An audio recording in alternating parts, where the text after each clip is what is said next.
Hello, happy Tuesday, everyone. I am up in my new Val house celebrating this week. I turned 40 on Thursday, so taking this week to be up in the mountains, do some work, but also some skiing, and I'm excited. So, wanted to come on here and elaborate a little bit on the video that I made last week about our conscious and our subconscious mind, and just explain a little bit more about how they work and how they're creating our whole world. So by the time we're aged 35, 95% of all of our behavior, perceptions, and results are a set of subconscious programs, which is pretty remarkable, right? So, I mentioned this last time. So 95% of the time we are walking around on autopilot, okay? And we aren't even aware of it because they're subconscious. So the thing is that when we are born from ages like 0 to 7, our subconscious mind is just wide open. And everything we're taught and from our environment through that time is just imprinted into our subconscious mind and becomes a program. That just continuously runs for the rest of our lives. And then, other ones are formed even after that, but it's a little harder once we do have that barrier that comes when we're around age 7 that separates our conscious mind and our subconscious mind. Our analytical mind is actually that doorway. That's the barrier that separates the conscious mind from the subconscious mind. So, fast forward to now, if you are trying to change something or create a new habit, um, but it feels really uncomfortable and you're never successful with it, it's because you have a program in your mind that you are fighting against. Okay, so a lot of us were taught to believe just things that maybe served us when we were babies, or just things that our parents unintentionally even taught us, that we are now beliefs for us, right? So things like, I have to work hard for money. Money doesn't grow on trees. Money is the root of all evil. Or, food is comfort. Okay, that's like a big one for a lot of people, right? Like, you had a hard day, or, you banged your head or something. Your parents took you out for ice cream, or even to celebrate, they took you out for ice cream. So now you associate food with reward and with pleasure.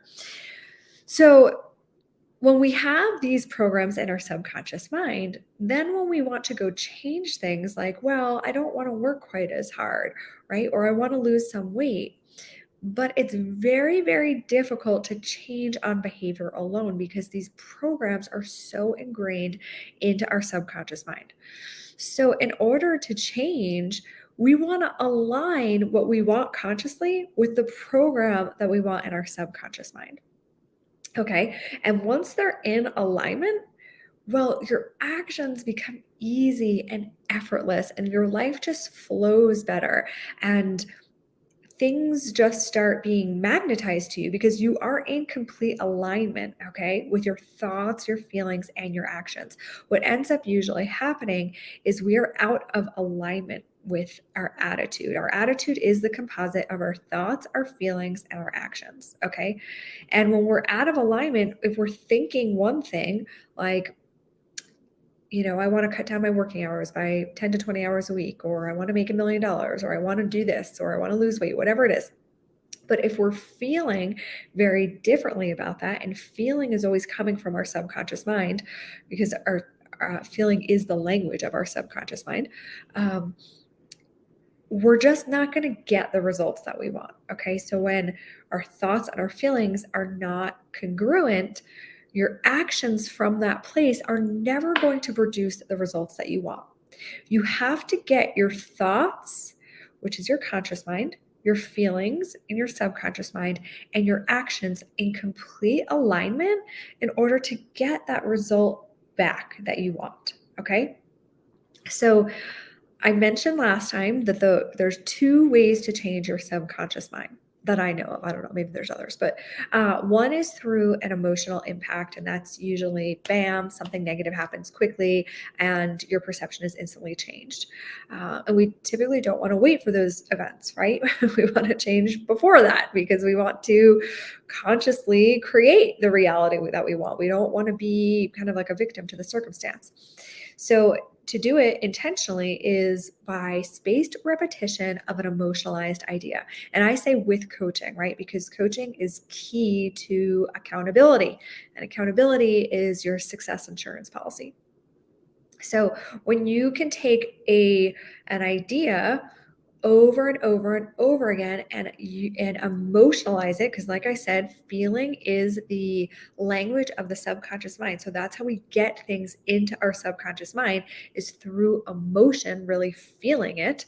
um, Once we plant that in there, that is how we then can um, change those programs in our subconscious mind, right? So maybe you want to set a program that's you only eat foods that are helpful and nutritious for your body, or you want to imprint a program that you wake up at 5 a.m. every day and go to the gym, or you're the type of person that works out every day no matter what, or you're the type of person that, I know like a great one that I like to say is, the less I work, the more I earn.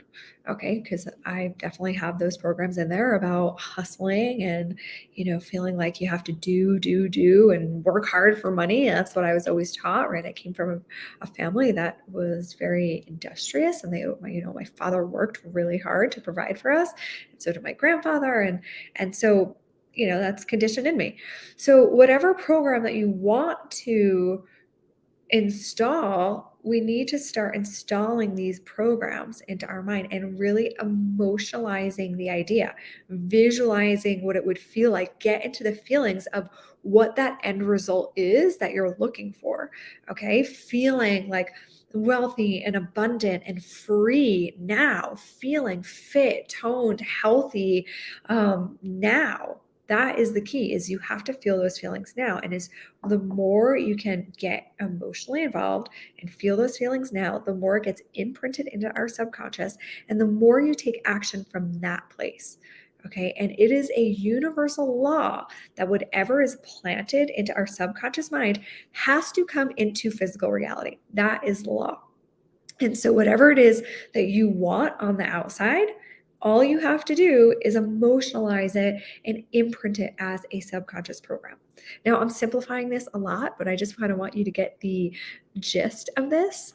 And it's something I'm super passionate about. It's something that's completely transformed my life. I am a different person than I was, 2 years ago before I began this journey. And I was always a person who read and personal development and read about this stuff and watched things all about personal growth. But it really wasn't until I got this on a deep level and hired a coach myself and went through this program that it actually started to change me. I'm a much more productive person, a much more efficient person, a much more confident person in who I really am and my purpose here on this planet. I never, ever would have gone live on LinkedIn before or posted pictures of myself on social media. That was just not something I would do at all. And it's just really transformed my confidence in beautiful ways. So if you want to learn more about this or just have a conversation about it, I'm happy to even help give you an affirmation or ways to imprint the new program that you want for your new habit. Just to have a conversation with me about it. And I would love to walk you through that so that you can start changing whatever habit it is that you want, so it becomes automatic in your life. And so that the outside world starts reflecting whatever it is that you're feeling and wanting on the inside. So thanks for tuning in and watching today. And I hope everyone has a wonderful week.